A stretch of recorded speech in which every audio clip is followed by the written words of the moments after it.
Today we're going to talk about gentrification and how it can be used after the recent LA fires in California. Because the historically black community of Altadena needs your help right now, or this community will be gentrified. There is a link in my bio to a spreadsheet with several GoFundMes so you can help all the black families affected in Altadena, California. But what is gentrification? Well, let me tell you. Gentrification refers to a process where a neighborhood undergoes a transformation, typically marked by an influx of more affluent residents and businesses. This process often leads to the displacement of long-standing, lower-income residents who are usually black people. Due to the rise in property values and rents, gentrification often reshapes the culture and social fabric of neighborhoods, sometimes resulting in the loss of community identity and access to affordable housing for majority black communities. One of the most immediate and painful effects of gentrification is the displacement of low-income residents,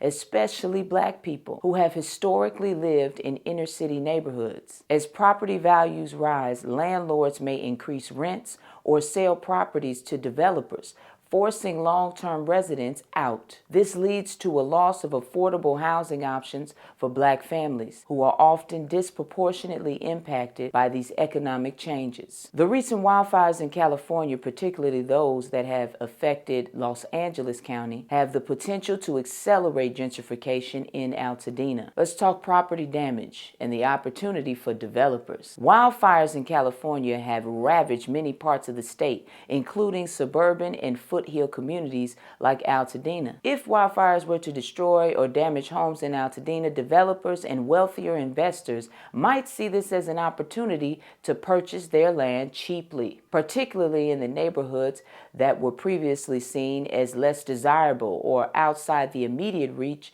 of the housing market boom. While insurance payouts and rebuilding efforts are typically aimed at helping affected homeowners, lower income homeowners, or renters often find themselves without enough support to rebuild. This could lead to a situation where developers buy up the land at a lower price and gentrify the area. After the fires, there is often a push for rebuilding with newer, more fire-resistant homes or upscale properties. In Altadena, this might mean the construction of luxury homes or higher-end townhouses that attract wealthier buyers.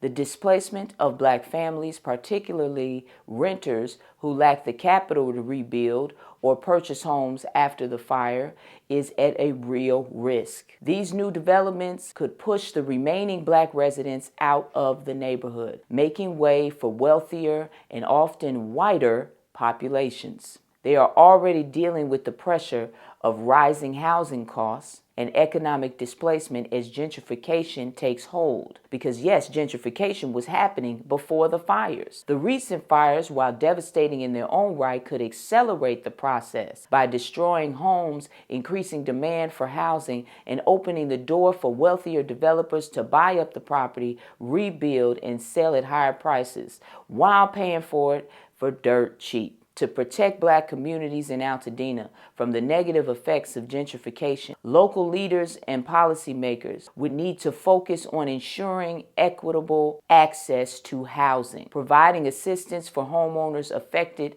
by the fires, and supporting the preservation of the cultural institutions and businesses, the black-owned businesses in the area, addressing the underlying issues of economic inequality and environmental vulnerability. If you can give to the black families in Altadena. Like I said before, please check the link in my bio. It'll send you to a spreadsheet where there is a list of GoFundMes where you can give as much as you can. I love you, black man.